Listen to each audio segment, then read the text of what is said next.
Music school है, आप लोगों को जो आप मेरे से सीखते हो सबको मालूम है, मैं सबको जितना सिखाया मैंने सबको मालूम है। किसको मालूम है? आप बताओ, ये किसको सिखाया? प्राइमरी तो किसी को नहीं सिखाया, प्राइमरी में सबको सिखाया। किसको मालूम है? कौन कौन?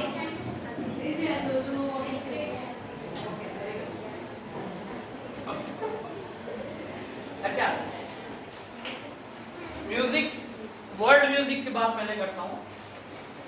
म्यूजिक का एक ही भाषा है पूरी दुनिया में, चाहे वो अफगानिस्तान का हो, चाहे पाकिस्तान का हो, चाहे इंडिया का हो, चाहे अमेरिका का हो, चाहे वेस्टर्न हो, चाहे इंडियन हो, कुछ भी। तो भाषा क्या है? 12 ही स्वर है, 12 नोट। वेस्टर्न में उसको कहा जाता है नोट, NOT, और इंडियन म्यूजिक में, हम लोग इंडियन है इसलिए हम लोग उसको कहते हैं स्वर। ठीक है, तो 12 स्वर है, 12 नोट्स और 12 स्वर, यही है वर्ल्ड म्यूजिक। इसके 12 स्वर से अलग कोई भी फ्रीक्वेंसी में, हर एक फ्रीक्वेंसी को एक एक नोट का है। तो ये 12 ही नोट है पूरी दुनिया में वर्ल्ड म्यूजिक में। नाम अलग अलग है। कैसे? जैसे हम लोग इंडियन म्यूजिक में सा रे गा मा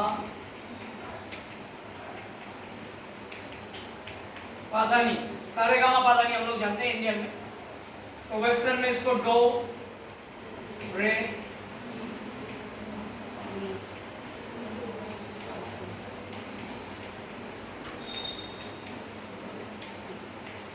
डो रे मी फा सोल ला सी, ये वेस्टर्न में गाए, वेस्टर्न म्यूजिक। और हम लोग कहते हैं सारे गा मा पा धा नी, लेकिन डो रे मी फा सोल ला सी ही है, फ्रीक्वेंसी सेम है। सारे गा मा पा धा नी का जो फ्रीक्वेंसी है, डो रे मी फा सोल ला सी, उसका फ्रीक्वेंसी सेम। अभी आप लोगों को क्वेश्चन में आ गया कि ये तो 7 है, 7, सा रे गा मा,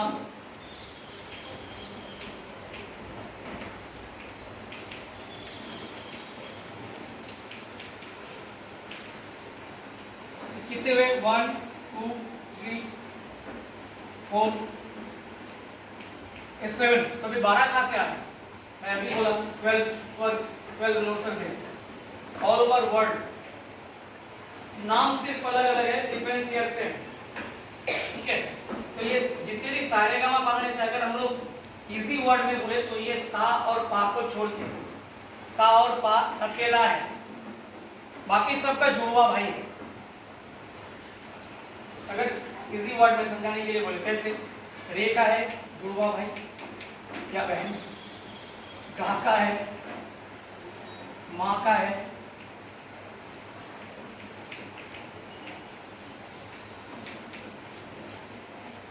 तो ऐसे तो म्यूजिक में जुड़वा बहन जुड़वा भाई नहीं होता है। एक टर्म्स ये आप लोगों को समझाने के लिए मैंने बोला कि रे गा मा धा नी सबका डुप्लीकेट है, मतलब अलग और एक रे है। इसको हम क्या कहते हैं? कोमल। कोमल। और माँ जो है इसको बोलते हैं तीव्र। ठीक है, अभी ये कोमल और तीव्र है इसमें, और नेचुरल ये इसको बोलते हैं शुद्ध स्वर। शुद्ध इंडियन के हिसाब से अभी बोल रहा हूँ। अगर वेस्टर्न के हिसाब से बोलेंगे तो कोमल हो जाता है फ्लैट, तीव्र हो जाता है शार्प, और शुद्ध हो जाता है नेचुरल। नेचुरल क्या है? जैसे मैं बात कर रहा हूँ तो नेचुरल, ये मेरी आवाज नेचुरल है। अगर मैं थोड़ी शार्प बात करूँ, मतलब जो हम लोग बोलते हैं ना बहुत शार्प, इसकी आवाज बहुत शार्प है, तो उसको शार्प कहा जाता है। कोमल यानी फ्लैट, मतलब जिसको बोलते हैं उसको थोड़ा प्यार से अगर कोई, जैसे मक्खन की तरह बात कोई ऐसे है ना, इसकी आवाज बहुत मीठी है, मक्खन की तरह आवाज है, बोलते हैं ना, तो फ्लैट आवाज है। ठीक है, तो हम लोग क्या, अभी कोई डाउट है तो मुझे पूछ सकते हैं। ठीक है, तो इंडियन म्यूजिक में क्या आया? टोटल हम लोग को क्या सीखने को मिला? कितने नोट्स है? 12 ही नोट्स है। Not only Indian music, all over the world music. सा रे गा मा पा धा और नी, ये सब शुद्ध स्वर है, यानी वेस्टर्न की भाषा में कहा जाए तो नेचुरल नोट्स। क्लियर? सैम और इसको अगर ये जो रे का डुप्लीकेट है यानी कोमल, गा का डुप्लीकेट कोमल गा, माँ का डुप्लीकेट क्या बोलते हैं इसको, तीव्र माँ। गा का कोमल, कोमल, नी का कोमल। तो कोमल कितने हैं? 4 है, रे गा धानी और माँ तीव्र। क्लियर? कितने स्वर में नोट? 1 2 3 12 हो गया ना। तो अगर इसको हम वेस्टर्न डिफरेंस करेंगे, वेस्टर्न में सेम ही है। कैसा है? C D E F G A B. इसका भी जैसा मैंने बताया था सबका डबल है, इसका भी डबल है। C sharp, B sharp, F sharp, G sharp, A sharp. हो गया 12। अभी इसको अगर सारे गामा सम बोलेंगे हम लोग, एक्चुअली वेस्टर्न में कैसा है, सी को भी हम लोग सा बोल सकते हैं, डी को भी बोल सकते हैं, वो तो बाद में समझाऊंगा मैं। ये हर नोट सा बन सकता है। अगर सी को सा बोलेंगे तो C D E F G A B, अगर डी को सा बोलेंगे तो D E F G A B C D, ऐसा आगे बढ़ते चले जाएंगे। ठीक है? तो ये जैसे सी शार्प है, अगर ये सा समझेंगे तो सी शार्प यानी कोमल रे, डी शार्प यानी कोमल गा, एफ शार्प यानी तीव्र माँ, जी शार्प यानी कोमल धा, ए शार्प यानी कोमल नी। अगर सी हमारा सा हुआ तो अभी हर गाने में सा में आना क्यों जरूरी? सा है क्या एक्चुअली? सा से ही क्यों स्टार्ट करेंगे हम? तो रे से भी स्टार्ट कर सकते हैं। सा क्यों आना है? सब सारे गामा पा नी सा सा नी धा पा हमारा जैसा, तो सा में ही क्यों आना है? सा हमारा घर है। कहीं भी आप लोग जाओ, रात में, रात जब भी होती है तो हम सब घर पे आते हैं, काम करने के बाद घर पे लौटते हैं। तो ये घर है। घर को क्या कहा जाता है वेस्टर्न म्यूजिक में? टॉनिक। यानी आप कुछ भी करो, टॉनिक में आपको वापस आना ही है। अगर ये सा है तो ये वेस्टर्न म्यूजिक में टॉनिक है। यानी अगर सी है, स्केल अगर आपका सी रहेगा, स्केल बाद में मैं समझाऊंगा नेक्स्ट क्लास में। अगर सी आपका स्केल है, सी मेजर मान लो, कुछ भी मेजर माइनर कुछ भी हो, तो सी आपका टॉनिक हो गया, टॉनिक यानी घर। अब कहीं भी कुछ भी बजाओ, कुछ भी गाओ, कुछ भी करो, सी में आपको वापस आना ही है। अगर सी में वापस नहीं आओगे तो घर आपका एस्टेब्लिश नहीं होगा। अगर आप बार बार डी में जाओगे तो डी आपका घर बन जाएगा। समझ में आ रहा है? Any doubt? सारे गामा बाधा नहीं, सा को छोड़ो, सारे गामा बाधा नहीं। अगर हम लोग गाते गाते रे में बार बार आएंगे, सारे गामा बाधा नहीं, सा से स्टार्ट किया लेकिन बार बार रे में आके रुक गए, तो रे हमारा सा बन जाएगा, रे हमारा घर बन जाएगा। तब वो सा नहीं रहेगा, तब हम लोग बोलेंगे रे तुम्हारा सा। इंग्लिश में भी वैसा, अगर सी से स्टार्ट करेंगे, सी में वापस आएंगे तो सी हमारा घर है, और अगर डी में आएंगे तो डी हमारा घर है, यानी टॉनिक। ठीक है? तो अगर ये मैंने इसलिए बनाया है, ये पिक्चर फॉलो करो। देखो ये C D E F G A B C D, ये क्यों है? एक्चुअली ये सारे गामा ही है, रे गा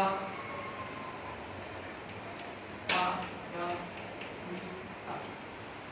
अभी यहाँ पे एक चीज नोटिस करो सर,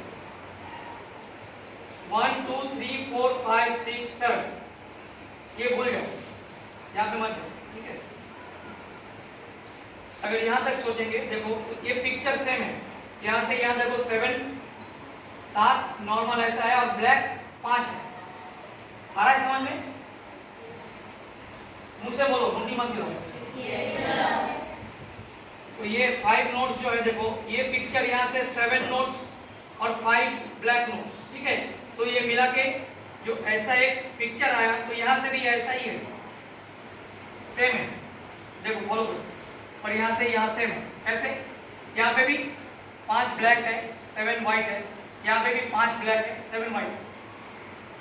क्लियर, सेम है सब। तो अगर यहाँ से यहाँ हम लोग समझ लें तो पूरा कीबोर्ड, पूरा पियानो हम समझ सकते हैं। क्लियर, नाम है सबका अलग अलग, C D E F G A B। हम लोग इसको अगर उल्टा समझ लें तो ऐसा A B C D E F G, A B C D E F G कर सकते हैं, लेकिन स्टार्टिंग हमारा जो कीबोर्ड का रहेगा उसी से ही, ठीक है। समझने इजी समझने के लिए हम लोग इसको A B C D E F G ऐसा समझ लो। तो ये C का शार्प है, जैसे मैंने बताया था कोमल रे, आपको अभी समझाया।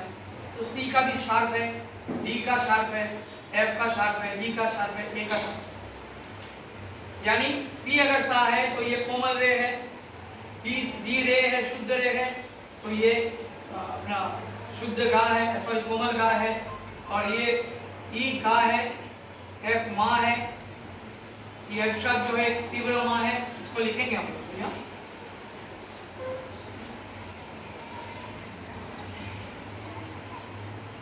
अगर समझने में कोई डाउट है तो मुझे पूछो।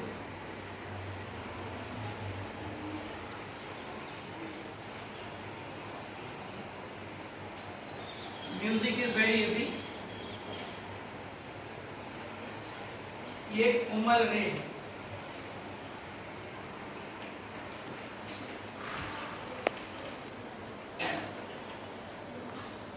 अभी ये साइन क्या है,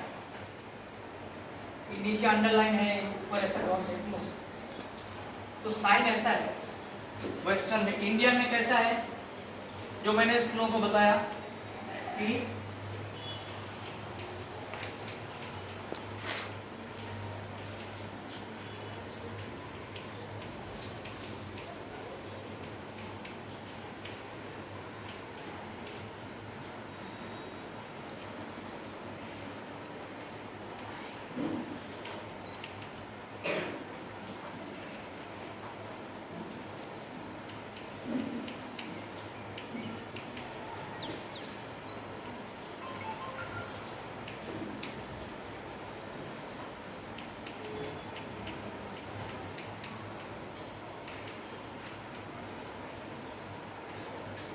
नेचुरल यानी शुद्ध,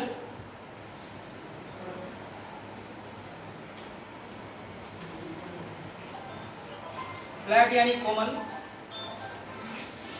शार्प यानी तीव्र, ठीक है। तो इसका साइन है, इंडियन में इसका साइन कैसा है, शुद्ध का कोई साइन नहीं, नेचुरल। वेस्टर्न में भी नेचुरल नोट्स का कोई भी साइन नहीं। वेस्टर्न में कोमल नोट का कैसा है, अगर कोमल रे कोमल है तो ऐसा नीचे अंडरलाइन है। और शार्प का तीव्र का क्या है, अगर महा तीव्र है तो ऐसा, ये इंडियन का है, ठीक है। मा स्वर रहेगा जिसके ऊपर ऐसा रहेगा, मा एक ही स्वर के ऊपर ऐसा डॉट रहेगा, वो है मा, यानी तीव्र स्वर एक ही है मा। बाकी चार जो है रेगा गानी वो कोमल है। तो कोमल के नीचे ऐसा अंडरलाइन है, अगर कहीं भी रे के नीचे अंडरलाइन है तो आराम से बोल सकते हैं कोमल रे। और अगर कहीं माँ के ऊपर ऐसा है तो तीव्र माँ है। वेस्टर्न में कैसा है, नेचुरल का कोई साइन नहीं है, नोटेशन लिखेंगे तो ऐसा साइन आएगा। कोई डाउट है, कुछ पूछना है किसी को? कोमल का जो हम लोग रैट बोलते हैं उसका ऐसा साइन है, और शार्प का, ठीक है, ये साइन है। ये आप लोग अभी आज के लिए इतना ही समझो, नेक्स्ट क्लास में समझाएंगे। ओके।